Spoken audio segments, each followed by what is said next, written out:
ഗർഭപാത്രത്തിൽ വെച്ച് നടന്നത്. അപ്പോൾ നോക്കൂ നിങ്ങൾ, വളരെ കൃത്യതയോടുകൂടെ ഒരു തകരാറും പറ്റാതെ അവിടുത്തെ കാര്യങ്ങൾ അത്ര കൃത്യതയോടുകൂടെ നിർവഹിക്കപ്പെട്ടിട്ടുണ്ടെങ്കിൽ സുഹൃത്തുക്കളെ, ഈ ഭൂമിയിലേക്ക് നമ്മൾ ജനിച്ചു വന്നപ്പോൾ ഈ ഭൂമി ഒരു മനുഷ്യൻ്റെ നിവാസത്തിന് പറ്റുന്ന രൂപത്തിൽ സംവിധാനിച്ചു. ഗർഭപാത്രത്തിൻ്റെ ഒരു അവസ്ഥയിലല്ലോ ഭൂമിക്കുള്ളത്, വേറൊരു അവസ്ഥയാണ് ഭൂമിക്കുള്ളത്. വൽ അർള വലഅഹാ ലിൽ അനാം ഫീഹാ ഫാകിഹത്തുൻ വന്നഖ്ലു ദാത്തുൽ അക്മാം. മനുഷ്യന് വേണ്ടി നിശ്ചയിച്ചതാണ് ഭൂമി. എത്ര കൃത്യമാണ് സുഹൃത്തുക്കളുടെ സംവിധാനങ്ങൾ.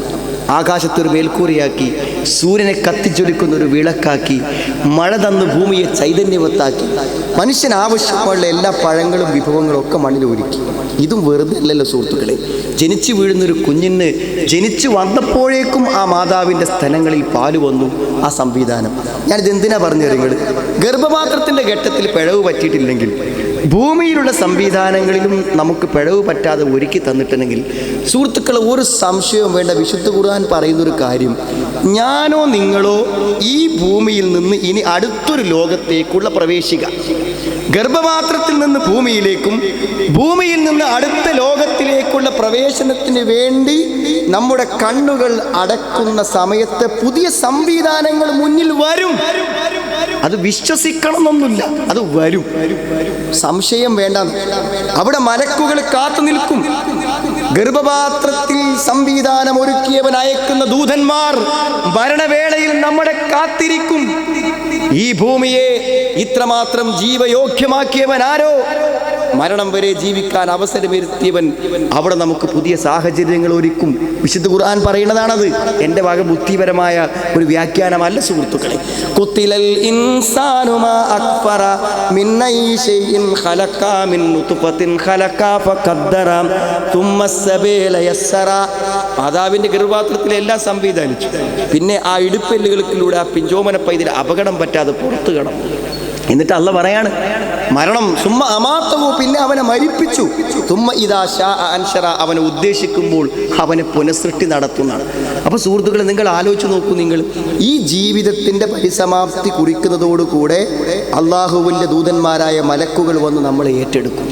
അപ്പോൾ ഒരു കാര്യം ചിന്തിച്ചോളിയും, അവസാനിക്കണില്ല. ഒരു മാറ്റം മാത്രമേ സംഭവിക്കുന്നുള്ളൂ സുഹൃത്തുക്കളെ. മരണത്തോടുകൂടി ഒരു ചേഞ്ച്, അത് മാത്രമേ വരുന്നുള്ളൂ. ഒരു പുതിയ ലോകത്തേക്ക്, മരണമില്ലാത്ത ലോകത്തേക്കുള്ള പുതിയ മാറ്റം. വമിൻ വറാഇഹിം ബർസഖുൻ ഇലാ യൗമി യുബ്അതൂൻ. ഉയർത്തെഴുന്നേൽപ്പ് നാൾ വരെ ഒരു മറക്ക് പിന്നിൽ. മരിച്ചുപോയവൻ ഈ ഭൂമിയിലുള്ള ആളുകളുമായി ബന്ധപ്പെടാൻ പറ്റൂല, ഇവിടെയുള്ള ആളുകൾക്ക് അവനുമായും ബന്ധപ്പെടാൻ പറ്റൂല. അതിൻ്റെ അർത്ഥം അവനില്ലെന്നാണോ? അവനുണ്ട്, അവനുണ്ട് സുഹൃത്തുക്കളെ. ഏതുപോലെയുണ്ട്? ഉറങ്ങിക്കിടക്കുന്ന ഒരുത്തൻ ഉറങ്ങിക്കിടക്കുന്ന സ്ഥലത്തിൽ നിന്നും വ്യത്യസ്തമായ ചില അനുഭവങ്ങളുമായി അവൻ ജീവിക്കുന്നു. അവൻ യാത്ര ചെയ്യുന്നു, അവൻ ചിരിക്കുന്നു, അവൻ കരയുന്നു, ഉറക്കത്തിൽ എന്തൊക്കെ നടക്കുന്നു. ഇതേപോലെ പുതിയൊരു അനുഭവ ലോകത്തേക്ക് മരണം നമ്മളെ നയിക്കും.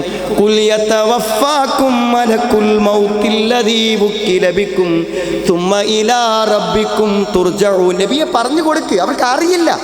മരിച്ചവരാരും തിരിച്ചു വരാത്തത് കൊണ്ട്, മരണസമയത്ത് നടക്കുന്ന കാഴ്ചകളൊന്നും ആർക്കും മനസ്സിലാക്കാൻ പറ്റാത്തത് കൊണ്ട് പറഞ്ഞു കൊടുത്താൽ മതി. എന്താ പറഞ്ഞു കൊടുക്കേണ്ടത്?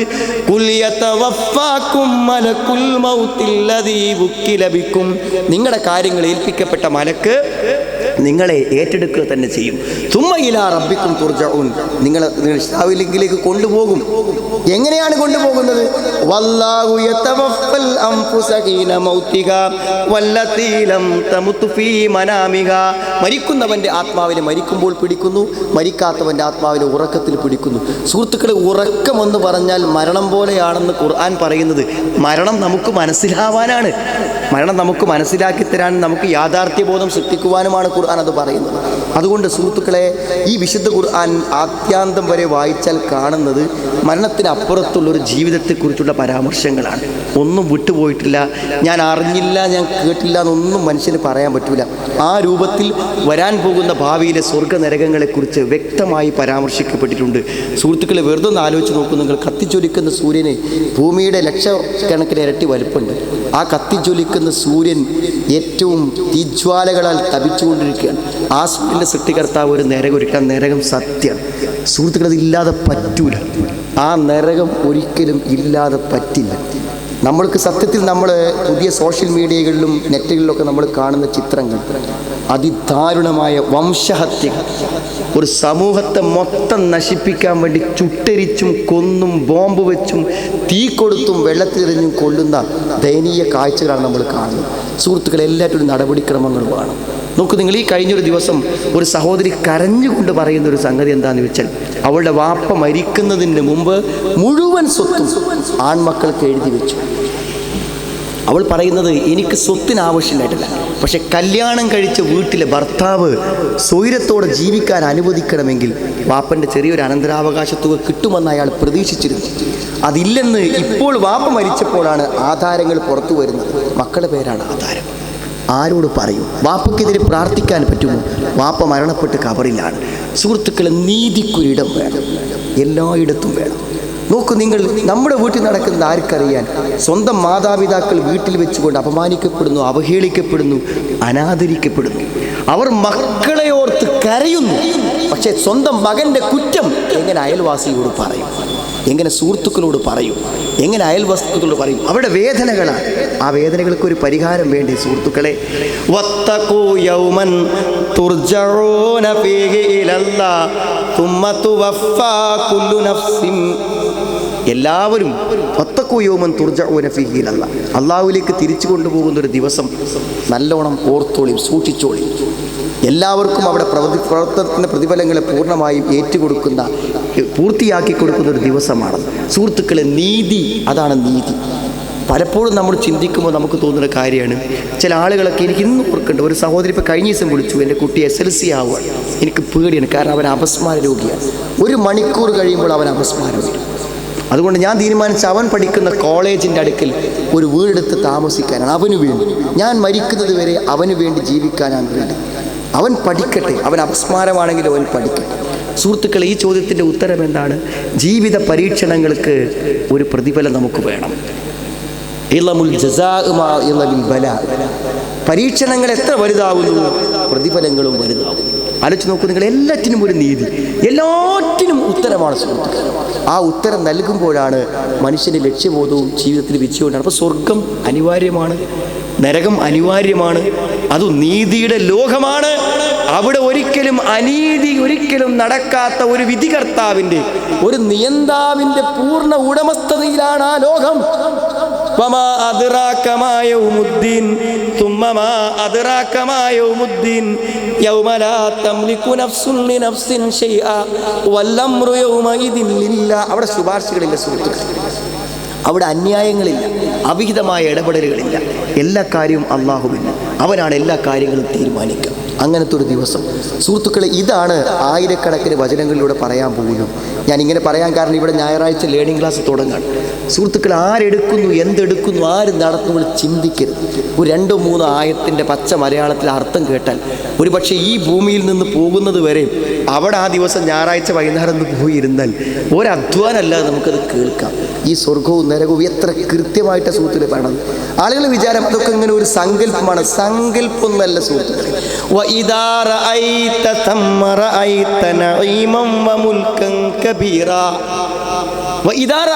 നീ എങ്ങാനും ആ സ്വർഗം കണ്ടാൽ, നീ അവിടെ കണ്ടത് നഈമൻ, സുഖാനുഗ്രഹങ്ങളെയാണ്. വമുൽക്കൻ കബീറ, വലിയ സുഖങ്ങളുടെ ഒരു സാമ്രാജ്യം, സുഖസന്തോഷങ്ങളുടെ വിശാലമായ പഴങ്ങളും അരുവികളുമുള്ള ഒരു വിശാല ലോകം, ഭയമില്ലാത്ത നിർഭയത്വത്തിൻ്റെ ലോകം സുഹൃത്തുക്കളെ, മരണമില്ലാത്ത ലോകം, രോഗമില്ലാത്ത ലോകം. അങ്ങനത്തെ ഒരു ഭാവി ജീവിതം, വിശുദ്ധമായൊരു ജീവൻ നയിക്കുന്ന ഒരാൾക്ക് കിട്ടുമെന്ന് എത്ര മനോഹരമായിട്ടാണ് അവിടുത്തെ സ്വർഗത്തു നിന്നൊരു വലിയ ഭാഗം തന്നെ ആ സ്വർഗവാസിക്ക് വേണ്ടി വീതിച്ചു കൊടുത്തിരിക്കുകയാണ്. അവിടെ അവൻ ഒരു സുഖലോലുപനായി അവിടെ ജീവിക്കുകയാണ്. ആലിയഹും സിയാബു സുന്ദുസിൻ ഖുദറിൻ വഇസ്തബ്റക്, നല്ല വെള്ളിയുടെ വസ്ത്രങ്ങളും പട്ടിൻ്റെ വസ്ത്രങ്ങളും വെള്ളിയുടെ ആഭരണങ്ങളും ഒക്കെ ധരിച്ചിട്ട് സുഖലോലുപനായി ജീവിക്കുന്ന ഒരു ജീവിതം സുഹൃത്തുക്കൾ, അത് കിട്ടും. അത് വിശുദ്ധ ഖുർആൻ തരുന്ന വാഗ്ദാനമാണ്. അതോടൊപ്പം നമ്മളോട് അന്യായം പ്രവർത്തിച്ചവരോട്, അനീതി പ്രവർത്തിച്ചവരോട് തീർച്ചയായും കിട്ടും. അതിനൊരു പ്രതിഫലം നൽകുന്ന ഒരു ലോകം അവിടെ ഉണ്ടാകുമെന്ന് ഉറപ്പാണ്. ഇന്നും എൻ്റെ മനസ്സിൽ ഓർമ്മ വരുന്നതാണ് ഒരു രാഷ്ട്രീയ പ്രവർത്തകൻ, അയാളുടെ രാഷ്ട്രീയ പ്രതികാരം വീട്ടിയതാണ് എതിർ കക്ഷി. എന്താ ചെയ്തത്? അയാൾ ജോലി കഴിഞ്ഞ് വരുന്ന വഴിക്ക്, അയാൾ പാർട്ടി പ്രവർത്തനം കഴിഞ്ഞ് വീട്ടിലേക്ക് വരുന്ന സമയത്ത് ഗേറ്റ് വരെ ഒരാൾ കൊണ്ടുപോയി വിട്ടു. ഗേറ്റിംഗ് എന്ന അയാൾ വീട്ടിലേക്ക് എത്തുന്ന ദൂരം കോളിംഗ് ബെല്ലിൽ കൈയമർത്താൻ പോകുന്ന ദൂരത്തിനിടയ്ക്ക് പാർട്ടി വിരോധികൾ അയാളെ വകവരുത്തി. എന്നിട്ട് അയാളെ തന്നെ കുടിവെള്ള കിണറ്റിലിട്ടു. സുഹൃത്തുക്കളെ, വർഷങ്ങൾ എത്രയായിപ്പോൾ അയാളെ വിധവ ഇന്നും ഒരു ഹോസ്പിറ്റലിലെ ഒരു ലാസ്റ്റ് ഗ്രേഡ് ജോലിക്കാരിയായി ജീവനക്കാരിയായി കുടുംബം പോറ്റുന്നു. ഞാൻ പറഞ്ഞത്, ആ കാത്തിരുന്ന മക്കൾ കാണാൻ കഴിഞ്ഞത് വിരൂപമായ തങ്ങളുടെ പിതാവിൻ്റെ മൃതദേഹമാണ്. നോക്കുന്നു, ഇന്ന് വരെ ആ കൊന്ന ഘാതകനെ കണ്ടുപിടിക്കുകയോ ഒരാൾക്ക് പോലും അതിൻ്റെ പേരിൽ ഒരു ചോദ്യം ചെയ്യൽ പോലും അനുഭവിക്കേണ്ടി വന്നില്ല. കാരണം അതിൻ്റെ പിന്നിൽ പ്രവർത്തിക്കുന്നവർ അത്ര ശക്തവാന്മാരാണ്. എവിടെ സുഹൃത്തുക്കളെ നീതി ലഭിക്കും? അതിൻ്റെ ലോകം വരും. എല്ലാം പറയും. യൗമഇദിൻ തുഹദ്ദിസു അഖ്ബാറഹ ബിഅന്ന റബ്ബക ഔഹാലഹ. അധർമ്മങ്ങൾക്ക് സാക്ഷിയായ ഭൂമി തന്നെ സ്വന്തം സംസാരിക്കും. അത്രയാണ്. ഭൂമി സ്വന്തം പറയും. കൊലപാതകങ്ങൾ നടന്ന ഭൂമികൾ, രക്തം വീണ ഭൂമി അവിടെ നിന്ന് സംസാരിക്കാൻ തുടങ്ങും. വ്യഭിചാരത്തിൻ്റെയും മദ്യപാനത്തിൻ്റെയും കഥകൾ, കൂട്ടുകെട്ടിൻ്റെയും അന്യായങ്ങളുടെയും അധർമ്മ ജീവിതത്തിൻ്റെയും കഥകൾ ഈ ഭൂമി പറയുന്നതാണ്. ശരീരത്തിൻ്റെ തൊലികൾ പറയും, ശരീരാവയവങ്ങൾ പറയും. അങ്ങനത്തെ ഒരു നീതിയുടെ ലോകം വരാനുണ്ട്. സുഹൃത്തുക്കൾ, അറിയുമ്പോൾ എന്തായാലും ചെറിയ സമാധാനം കിട്ടും. അതാണ് ഖുർആൻ സമാധാനം എന്ന് പറഞ്ഞത്. എന്താ വെച്ചാൽ നമുക്ക് ഇവിടെ അവസാനിക്കുന്നില്ല. ഈ ജീവിതത്തിന് നല്ലൊരു ഭാവി എനിക്ക് വരാനുണ്ട്. എന്താ കഷ്ടപ്പെട്ടാൽ അതിലിപ്പോൾ ഗൾഫിൽ ഒരാളുടെ മനസ്സ് 25 കൊല്ലം ഞാനിവിടെ കഷ്ടപ്പെട്ടാൽ നാട്ടിൽ നല്ലൊരു ടെറസിൻ്റെ വീട് വെച്ച് ജീവിക്കാമെന്നല്ലേ. സുഹൃത്തുക്കളെ, സ്വർഗത്തിൽ സന്തോഷകരമായൊരു ഭാവി ജീവിതം വരാനുണ്ടെന്നുള്ള പ്രതീക്ഷ അത് ചെറിയ പ്രതീക്ഷയല്ല. ഇഹലോകത്തിലെ ചെറിയ ചെറിയ പ്രയാസങ്ങളും ദുഃഖങ്ങളും ഒക്കെ നമുക്ക് മാറിക്കിട്ടും. ഞാൻ സാധാരണ ഈ ലേണിംഗ് ക്ലാസ്സിൽ വരുന്ന ആളുകൾ, ഖുർആൻ പഠിക്കാൻ വരുന്ന ആളുകൾ എന്താ വെച്ചാൽ അവർക്ക് പരസ്യമോ മെസ്സേജോ ഒന്നും വേണ്ട. നമ്മളൊക്കെ ക്ലാസ് എടുക്കാൻ ചെല്ലുമ്പോഴേക്കിന് എല്ലാ കസേരയും നിറഞ്ഞിട്ടുണ്ടായിരുന്നു. അപ്പോൾ ഞങ്ങൾ ചിലപ്പോൾ പഠിതാക്കളെ കൊണ്ട് പറയിപ്പിക്കും. എന്ത് കാര്യത്തിന് വിളിച്ചാലും എന്തെങ്കിലും എക്സ്ക്യൂസ് വരും. വലിയ പാർട്ടിൻ്റെ മീറ്റിങ്ങിന് വിളിച്ചാൽ പോലും 100 വട്ടം സെക്രട്ടറിമാർ ഫോൺ ചെയ്തില്ലെങ്കിൽ വരാത്ത ആൾക്കാർ ഈ ഒരു ലേണിംഗ് ക്ലാസ്സിൽ ഇപ്പോൾ എന്താ വരും? ഒരു അറ്റൻഡൻസ് കൂടി നോക്കണില്ല. അപ്പോൾ അവർ പറഞ്ഞ കാര്യം എന്താ വെച്ചാൽ 1 മണിക്കൂർ ഇവിടെ വന്നിരുന്നാൽ ഒരാഴ്ചക്കുള്ള മനസ്സമാധാനം കിട്ടുന്നതാണ്. സുഹൃത്തുക്കളെ, ചെറിയ കാര്യമില്ല. നിങ്ങൾ നിങ്ങളുടെ വീട്ടിൽ പോയിട്ട് പരിശോധിച്ചാൽ നിങ്ങളുടെ വയസ്സായ വാപ്പിയും എന്താ നിങ്ങൾ എന്ത് മരുന്ന് വാങ്ങി കൊടുത്താലും എന്ത് ഇഷ്ടമല്ല ഭക്ഷണം ഉണ്ടാക്കി കൊടുത്താലും ആ മുഖത്ത് അസംതൃപ്തിയായിരിക്കും. ഏത് ഡോക്ടറെ കാണിച്ചാൽ 2 ഗുളിക കഴിച്ച് കഴിയുമ്പോൾ പറയും ഇത് നേരാവില്ല, ആ ഡോക്ടറും പറ്റൂല പറയും. സുഹൃത്തുക്കളെ, വീട് ചെന്ന് നോക്കുക, നിങ്ങൾ എന്ത് സൗകര്യം നമ്മുടെ വീട്ടിൽ കുറവ്. പക്ഷെ ഭാര്യ അസംതൃപ്തയാണ്. കാരണം എന്താ പറയുക, അവരുടെ മനസ്സിൽ ഈ ജീവിതമല്ലാത്തൊരു ജീവിതമില്ല. നമ്മുടെ സിറ്റ് ഔട്ടും വരാന്തയും ബെഡ്റൂമും 2 പെൺമക്കളെ കെട്ടിച്ച ബന്ധുവീടുമല്ലാത്തൊരു ചിത്രം അവിടെ മനസ്സിലില്ല. അവിടെയുള്ള അസംതൃപ്തികൾ അവിടെ ജീവിതത്തിൻ്റെ അസംതൃപ്തിയാണ്. അതിനപ്പുറത്തേക്കൊരു ലോകത്തേക്കാണ് ഖുർആൻ ചൂണ്ടിക്കാണിച്ചു കൊടുക്കുന്നത്. സുഹൃത്തുക്കളെ, ആ ലോകത്തെ സ്വർഗവും നരകമൊക്കെ കാണുമ്പോൾ ചെറിയൊരു ആഗ്രഹം, ചെറിയൊരു മറവി, ഇവിടുത്തെ കാര്യങ്ങൾ മനുഷ്യന് പറ്റും. കല്ലാബൽ തുഹിബ്ബൂനൽ ആജില വതദറൂനൽ ആഖിറ. ഇഹലോകത്തെ നിങ്ങൾ ഇഷ്ടപ്പെടുന്നു, പരലോകത്തെ നിങ്ങൾ വിട്ടുകളയുന്നു. പക്ഷേ സുഹൃത്തുക്കളെ, ആ ചിന്തകളും കാര്യങ്ങളൊക്കെ മരണം സമാഗത വരുന്നത് വരെ മാത്രമേ നടക്കൂ. അതുകൊണ്ട് പരലോകത്തെക്കുറിച്ചുള്ള യാഥാർത്ഥ്യബോധമാണ് ഖുർആൻ നമുക്ക് നൽകുന്ന ലക്ഷ്യബോധം, സമാധാനം, ജീവിതത്തിൽ ഏറ്റവും വലിയ പ്രതീക്ഷ. അതൊക്കെ ഉണ്ടാവുമ്പോൾ സുഹൃത്തുക്കളെ, നമ്മുടെ വീട്ടിലും നമ്മുടെ വ്യക്തി ജീവിതത്തിലും എല്ലാ അനുഭവങ്ങളിലും വലിയൊരു മാറ്റം നമുക്കുണ്ടാകും. അതുമാത്രമല്ല, ഇന്ന് നമ്മൾ അനുഭവിക്കുന്ന ജീവിതത്തിൻ്റെ എന്തെല്ലാം പ്രതിസന്ധികളുണ്ടോ എല്ലാത്തിനും പരിഹാരമാണ് സുഹൃത്തുക്കൾ ഖുർആൻ. അതിലേക്കാണ് ഖുർആൻ നമ്മൾ ക്ഷണിക്കുന്നത്. ഒന്ന് നോക്ക്, നിങ്ങൾ പേടിയാണ് ആൾക്കാർ, പേടി.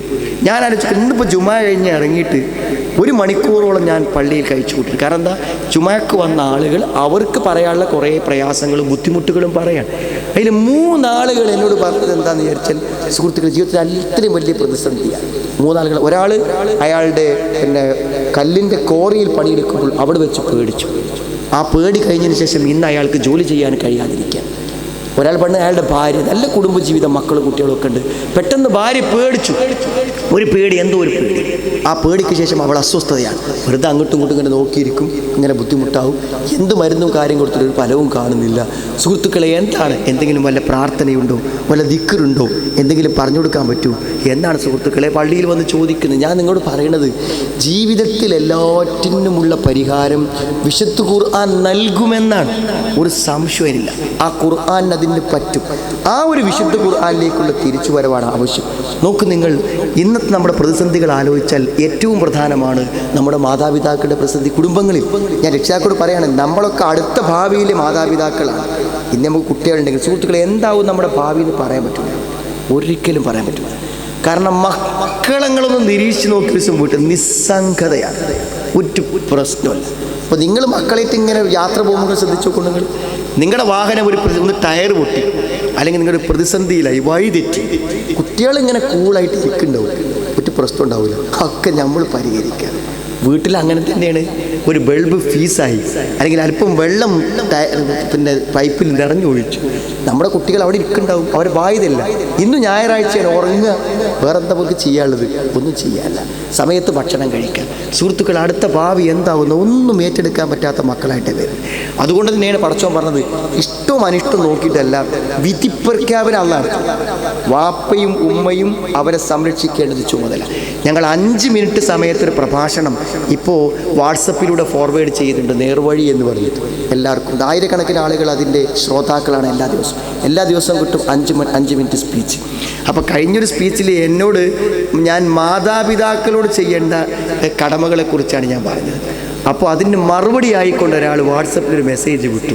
അയാൾ വിട്ട മെസ്സേജ് എന്തായാലും, വാപ്പക്കും ഉമ്മക്കും ചെയ്തു കൊടുക്കേണ്ടത് അതിനെ പറ്റി മാത്രമേ വർത്താനുള്ളൂ, വാപ്പയും ഞങ്ങൾക്ക് ചെയ്തതിനെ പറ്റി വല്ലതും പറയണ്ടോ? അതൊന്നും പ്രസംഗത്ത് കേട്ടില്ലല്ലോ. എന്നിട്ട് അദ്ദേഹം പറയാണ്, യാതൊരു കടമയും കടപ്പാടും നിർവഹിക്കാത്ത വാപ്പനും ഇമ്മനിങ്ങനെ നോക്കിക്കൊണ്ടിടക്കുക, വേറെ പണിയൊന്നുമില്ല എന്നാണ് ചോദിക്കുന്നത്. സുഹൃത്തുക്കളെ, അടുത്ത തലമുറയെ കാത്തിരിക്കേണ്ട ചോദ്യം ആരംഭിച്ചു കഴിഞ്ഞു.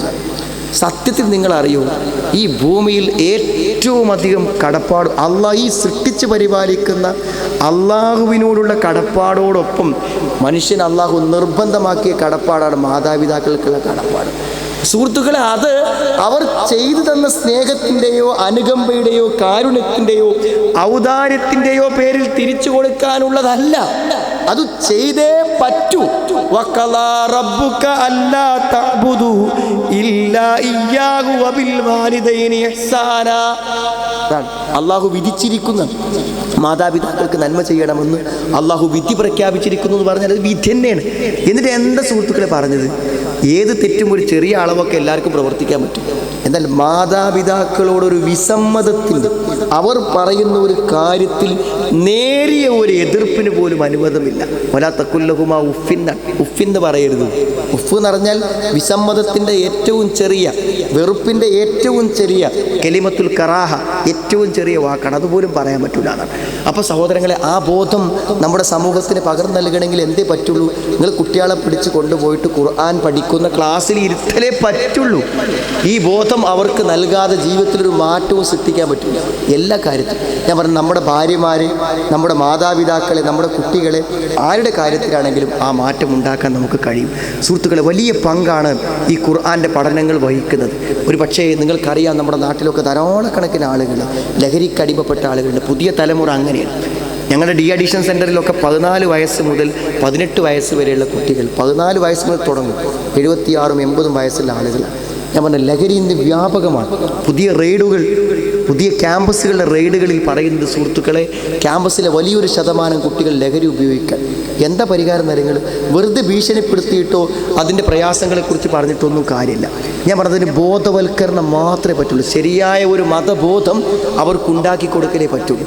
ഞാൻ ഇന്ന് ഓർക്കുന്നുണ്ട്, ഞങ്ങളുടെ ഡി അഡിക്ഷൻ സെൻ്ററിൽ വന്നിരുന്ന ഒരാൾ, അയാൾ പറഞ്ഞു 4 ഡി അഡിക്ഷൻ സെൻ്ററുകളിൽ പോയിട്ട് 5ാമത്തിലാണ് അയാൾ വന്നത്. പക്ഷേ അയാൾ 5ാമത്തെ ഡി അഡിക്ഷൻ സെൻ്ററിൽ വന്നിട്ട് അയാൾ പറഞ്ഞ്, അയാളുടെ അനുഭവം പറയുമ്പോൾ അദ്ദേഹം പറഞ്ഞതെന്ന് വെച്ചാൽ,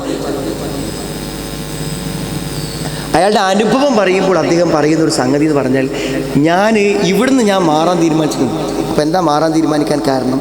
അയാൾ പറഞ്ഞൊരു കാര്യം, ഞാൻ 3 സ്ഥലത്ത് പോയപ്പോഴും 26 കൊല്ലമായിട്ട് ഞാൻ മദ്യപിക്കുന്നു എന്ന് പറഞ്ഞപ്പോൾ എന്നോട് അവിടെയുള്ള സെൻറ്ററത്തെ ആൾക്കാരൊക്കെ പറഞ്ഞു, 26 കൊല്ലം എൻ്റെ ഇത് പോയില്ല, ഇനിയെങ്കിലും നന്നാകാൻ നോക്കുക. പക്ഷേ ഇവിടുത്തെ ഉസ്താദ് എന്നോട് പറഞ്ഞത്, 26 കൊല്ലം തിരിച്ചു കിട്ടുന്നൊരു പണി ഞാൻ നിനക്ക് പറഞ്ഞുതരാം. സുഹൃത്തെ, അത് പറയാൻ ഖുർആൻ്റെ പശ്ചാത്തലത്തിലേ പറ്റുള്ളൂ. നിങ്ങൾ ഖുർആനിനെയും വിശ്വാസത്തെയും മാറ്റി നിർത്തി നിങ്ങളെങ്ങനെ 26 കൊല്ലം ലക്ഷക്കണക്കിന് രൂപക്ക് മദ്യപിച്ച ഒരുത്തിനോട് നിൻ്റെ 26 കൊല്ലം തിരിച്ചു കിട്ടുമെന്ന് എങ്ങനെ പറയാം സുഹൃത്തുക്കളെ? ഖുർആൻ വെച്ച് പറയാൻ പറ്റും. എങ്ങനെ പറയാൻ പറ്റുക? 26 കൊല്ലമായി അവൻ മദ്യപിച്ചതിൻ്റെ നിന്നും അവൻ ആത്മാർത്ഥമായൊരു ഖേദത്തോടുകൂടെ ഇപ്പം തിരിച്ചു വരികയാണെങ്കിൽ ഇല്ലാമൻ താബ വ ആമന വ അമില അമലൻ സ്വാലിഹ, ഇല്ലാമൻ താബ, ഖേദമുണ്ടായവൻ പടച്ചോനെ തെറ്റു ചെയ്തു പോയി, വ്യഭിചരിച്ചു പോയി, വൃത്തികേടുകൾ കണ്ടുപോയി, മദ്യപിച്ചു പോയി, പലിശയുടെ പിടുത്തങ്ങളിൽ പെട്ടുപോയി, കുറേ പലിശ കൊടുത്തുപോയി, കുറേ പലിശ വാങ്ങിപ്പോയി, മാതാപിതാക്കളുടെ അനാദരവും അപരാധങ്ങളും ചെയ്തു പോയി. എനിക്കിന്നൊന്ന് രക്ഷപ്പെടണം എന്നൊരാഗ്രഹം മനസ്സിലുണ്ടായി ആത്മാർത്ഥമായി പശ്ചാത്തപിക്കുക. സുഹൃത്തുക്കളെ, ഈ വഴിവിട്ട ജീവിതത്തിനു കാരണം അവൻ്റെ വിശ്വാസത്തിൻ്റെ ദുർബലതയാണ്. അവൻ്റെ വിശ്വാസത്തെ ശക്തിപ്പെടുത്താൻ അള്ളാഹുവിനെ കുറിച്ചും പരലോകത്തെക്കുറിച്ചൊക്കെ നന്നായിട്ട് അറിയാൻ ശ്രമിക്കാം. എന്നിട്ട് ഇന്നലെ ജീവിച്ചതിനേക്കാളും നന്മയോടെ നാളെ ജീവിക്കാം. അങ്ങനെ ജീവിച്ചാൽ ഉലൈക യുബദ്ദിലുല്ലാഹു സയ്യിആതിഹിം ഹസനാത്ത് വകാനല്ലാഹു ഗഫൂറർ റഹീമ. അവിടെ തിന്മകളെ നന്മകളാക്കി കൊടുക്കുന്നു. അതായത് 26 കൊല്ലമായിട്ട് മദ്യപിക്കുന്നവന് 6 കൊല്ലം മുമ്പ് ഈ ബോധം അവന് കിട്ടുകയാണെങ്കിൽ സുഹൃത്തുക്കളെ 20 കൊല്ലമോ മദ്യപിക്കുള്ളൂ. കഴിഞ്ഞ 6 കൊല്ലം കൂടെ നല്ല ആളേക്ക് 16 കൊല്ലം മുന്നേ കിട്ടുകയാണെങ്കിലും ആ ഉത്ബോധനം എപ്പോഴാണ് കിട്ടിയത് മുതൽ മരിക്കുന്നത് വരെ അവൻ നന്നായി ജീവിച്ചാൽ അവൻ നല്ലവനല്ലാതെ ജീവിച്ച കാലഘട്ടങ്ങൾ പോലും നല്ലവനായി ജീവിച്ച പോലെ വിലയിരുത്തപ്പെടുമെന്ന് ഖുർആനാണ്.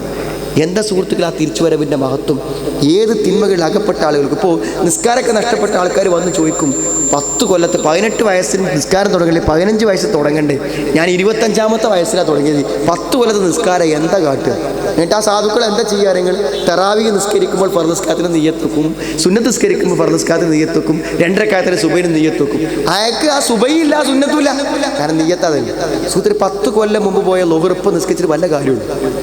ആരോ എവിടെ ഒരു കിതാബും നോക്കാതെ, ഒരു മദ്ഹബും നോക്കാതെ, മദ്ഹബിൻ്റെ ആളുകളാണെന്ന് പറയുന്ന ആളുകൾ പോലും ഒരു ദീനുമായി ബന്ധമില്ലാത്ത ഫത്വകളാണ് ജനങ്ങൾക്ക് കൊടുക്കുക. എത്ര സാധുക്കൾ അങ്ങനെ നിസ്കരിക്കണേ? സുഹൃത്തുക്കളെ, യാതൊരു ആവശ്യമില്ല. ആ സാധുവിന് എന്നാണോ നിസ്കാരത്തെക്കുറിച്ച് ബോധ്യപ്പെട്ടത് അത് കഴിഞ്ഞ് ഹത്താ ഏത്തിയക്കൽ യഖീൻ, മരിക്കുന്നത് വരെ ഒരു ഒത്തും വിടാതെ നിസ്കരിക്കുക. അപ്പോൾ പോയ നിസ്കാരോ പണ്ഡിതന്മാർ പറഞ്ഞു, ഇന്നൽ ഹസനാത്ത് യുദ്ഹിബിനസ് സയ്യിആത്ത് ഫദാലിക ദിക്റാ ലിദ്ദാകിരീൻ. കുറച്ച് നന്മകൾ വർദ്ധിപ്പിക്കാം. സുന്നത്ത് കുറച്ച് അധികം നിസ്കരിച്ചോളിയും, രാത്രി നിസ്കാരം കുറച്ച് നീട്ടി നിസ്കരിച്ചോളിയും. ആ നന്മകൾ കൂടുമ്പോൾ തിന്മകൾ മാഞ്ഞു പോകും. സുഹൃത്തുക്കളെ, എല്ലാറ്റിനും പരിഹാരമാണ് ഇസ്ലാമിൽ. എല്ലാറ്റിനും പരിഹാരം. ജീവിതത്തിൻ്റെ എന്തു കാര്യങ്ങൾക്കും കൃത്യമായ മാർഗദർശനങ്ങളും ഖുർആൻ നടത്തിക്കൊണ്ടിരിക്കുന്നു. അതുകൊണ്ട് യഥാർത്ഥ പരിഹാരം വിശുദ്ധ ഖുർആൻ പഠിക്കുക എന്നുള്ളതാണ്. അതുകൊണ്ട് ഞാൻ പറയാം, ചില ലേണിംഗ് സ്കൂളിലൊക്കെ അമുസ്ലിങ്ങളടക്കം വന്നിരിക്കും. സുഹൃത്തുക്കൾ, കേൾക്കുന്നവർക്കൊക്കെ ഒരു സമാധാനമാണ്. ഞാൻ പറഞ്ഞത് സുഹൃത്തുക്കളെ, നമ്മളെല്ലാ വിഭാഗീയതകളും അതേപോലെ തന്നെ പരസ്പരമുള്ള ശത്രുതകളൊക്കെ മറക്കുക. എന്തപ്പോൾ ഇതിനൊക്കെ ഒരു കാര്യമുള്ളത്? ലോകത്ത് സത്യത്തിൽ വിശുദ്ധ ഖുർആനും പ്രവാചക വചനങ്ങളൊക്കെ നമ്മളെ പഠിപ്പിക്കുന്നത് എന്താണെന്ന് വിചാരിച്ചാൽ ആളുകളുടെ അറിവില്ലായ്മ കൊണ്ട് വരുന്നതാണ് ഈ വിഭാഗീയതകളൊക്കെ. മനസ്സിലാക്കിയ നമ്മളൊക്കെ ഒന്നാവും. മനസ്സിലാക്കിയ പിന്നെ ഇസ്ലാമിൽ ഒരൊറ്റ ഗ്രൂപ്പ് ഉണ്ട്. കാരണം മനസ്സിലാക്കാനുള്ള ഒരു മാനദണ്ഡം അന്ന് നമുക്ക് പഠിപ്പിച്ചു. ആ മാനദണ്ഡം പോലും ജനങ്ങൾക്ക് പറഞ്ഞു കൊടുത്തു. ജനങ്ങൾ നിൽക്കുന്നിടത്ത് നിൽക്കാനും ജനങ്ങളെ തങ്ങളുടെ ഗ്രൂപ്പുകളിൽ നിർത്താനും വേണ്ടി പണ്ഡിതന്മാരും അതേപോലെ തന്നെ ദീൻ അറിയുന്ന ആളുകളും അഭിപ്രായ വ്യത്യാസം വന്നാൽ എന്തു ചെയ്യണമെന്നതിന് റസൂലുള്ള കൊടുത്ത പരിഹാരം പോലും ജനങ്ങൾക്ക് പറഞ്ഞാൽ മതി. വലിയ വിവരവും കിതാബ് നോക്കാനൊന്നും അറിയണ്ട. ഭിന്നത വരുമ്പോൾ എന്തു ചെയ്യണം? ഭിന്നിക്കുമെന്ന് ഉറപ്പാണല്ലോ. ആ ഭിന്നതക്കുള്ള പരിഹാരം എന്താണ് സുഹൃത്തുക്കളെ? അലൈക്കും ബിസുന്നത്തി വസുന്നത്തിൽ ഖുലഫാഇർ റാഷിദീൻ. നിങ്ങളൊരു കാര്യം ചെയ്യേണ്ട. മാ അന അലൈഹിൽ യൗമ വഅസ്ഹാബി. ഇസ്ലാമിൽ എന്തുണ്ടോ അത് എൻ്റെ കാലത്തുണ്ടായിരിക്കും. നീ പറഞ്ഞു എന്തെങ്കിലും ഇസ്ലാമിലുണ്ടോ അതിൻ്റെ കാലത്തുണ്ടാവും. എൻ്റെ കാലത്തിന് ശേഷം വരുന്നതൊന്നും ഇസ്ലാമല്ല. ഞാൻ എൻ്റെ അനുചരന്മാർക്ക് സ്വഹാബത്തിന് പഠിപ്പിച്ചു കൊടുക്കാത്തതൊന്നും ഇസ്ലാമല്ല. പിൽക്കാലത്ത് വരുന്നതൊന്നും ദീനിൽ വരില്ല. കാരണം വഹി നിലക്കുന്നതോടുകൂടെ, റസൂലുള്ളാഹിക്കുള്ള വെളിപാട് നിൽക്കുന്നതോടുകൂടെ ദീൻ അസ്തമിച്ചു, ദീൻ അവസാനിച്ചു. അതുകൊണ്ട് മാ അന അലൈഹിൽ യൗമ വഅസ്ഹാബി, ഞാനും എൻ്റെ സഹാബത്തും പോയ മാർഗം.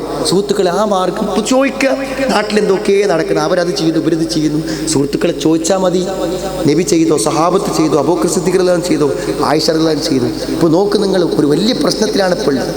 നമ്മൾ പ്രതികളാവാതിരിക്കാൻ ശ്രദ്ധിക്കണം. ആഘോഷത്തിൻ്റെ തിമർപ്പിൽ സുഹൃത്തുക്കളെ മരണം കണക്കില്ലാതെ വർദ്ധിച്ചു വന്നുകൊണ്ടിരിക്കാൻ. ഇന്നു രാവിലെ ഞങ്ങളുടെ നാട്ടിലൊരു ഹോസ്പിറ്റലിലെ ഡോക്ടർ എന്നെ വിളിച്ചിട്ട് പറഞ്ഞു, എനിക്ക് വിഷമം തോന്നിയിട്ട് ഞങ്ങളെ വിളിച്ചതാണ്. എന്തായാലും പറഞ്ഞത്, ഈ 2 ദിവസം ഞങ്ങളുടെ ഹോസ്പിറ്റലിലെ ഡ്യൂട്ടിയുള്ള ആൾക്കാർ ഉറങ്ങിയിട്ടില്ല. കാരണം സുഹൃത്തുക്കളെ, ആഘോഷങ്ങളിൽ തിമർത്ത് കള്ള് കുടിച്ച് ബൈക്കിൽ മറിഞ്ഞു വീണ് കാഷ്വാലിറ്റിയിലേക്ക് ആൾക്കാരെ ഒന്നെടുത്തൊന്ന് ക്ലീൻ ചെയ്യുമ്പോഴേക്കിന്, രക്തം തുടക്കുമ്പോഴേക്കിന് അടുത്ത ആൾ വരുന്നു. അതിനെ ICU കാക്കുമ്പോഴേക്കും അടുത്ത ആൾ വരുന്നു. സുഹൃത്തുക്കളെ, ആഘോഷത്തിൻ്റെ ഫലങ്ങളാണ്. ഞാൻ പറഞ്ഞ ആഘോഷങ്ങളൊക്കെ തങ്ങളുടെ ആരാധനാലയങ്ങളിലും വീടുകളിലും ഭക്തിപൂർവ്വമായി ആഘോഷിക്കുക എന്നല്ലാതെ സുഹൃത്തുക്കളെ റോട്ടിലേക്കൊക്കെ അത് എടുത്തിട്ടാൽ എന്തായിരിക്കും അവസ്ഥ? നോക്ക് നിങ്ങൾ, ഈ കഴിഞ്ഞ ദിവസം എൻ്റെ ഒരു അയൽവാസി വാപ്പ മരിച്ചിട്ട് ഗൾഫിൽ നിന്ന് വന്നു. സൗദി അറേബ്യയിൽ നിന്ന് എമർജൻസി ടിക്കറ്റ് എടുത്ത് പോന്നിട്ട് അയാൾ ഇപ്പോൾ കാലിക്കറ്റിൽ ഇറങ്ങാൻ പറ്റില്ല.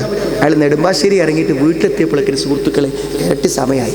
വാപ്പനെ മറവ് ചെയ്തു, കാണാനും പറ്റില്ല. എന്താ കാര്യം? ആഘോഷങ്ങൾ. ഞാൻ ആരെയും കുറ്റം പറയും, എല്ലാ മതങ്ങളുടെയും ആഘോഷങ്ങൾ റോഡുകളിലാണ്. അതുകൊണ്ട് ഞങ്ങൾ പറഞ്ഞു, എന്ത്, നബി സല്ലല്ലാഹു അലൈഹി വസല്ലം ജനിച്ച ദിവസം ഒരാഘോഷം റോട്ടിലേക്ക് കൊണ്ടുവരരുത്. കാരണം എന്താ? ഉത്തമരായ സ്വഹാബത്ത് അത് ചെയ്തില്ല സുഹൃത്തുക്കളെ. നബി സല്ലല്ലാഹു അലൈഹി വസല്ലം അത് ചെയ്തില്ല. നബി സല്ലല്ലാഹു അലൈഹി വസല്ലം വഫാത്തിന് ശേഷം 40 കൊല്ലം ആയിഷ റളിയല്ലാഹു അൻഹ ജീവിച്ചു. ഒരു വിശ്വാസിനി എന്ന നിലക്കും പ്രവാചകൻ്റെ പത്നി എന്ന നിലക്കും എത്രമാത്രം സ്നേഹിച്ചിട്ടുണ്ടാകും റസൂലുള്ളാഹി.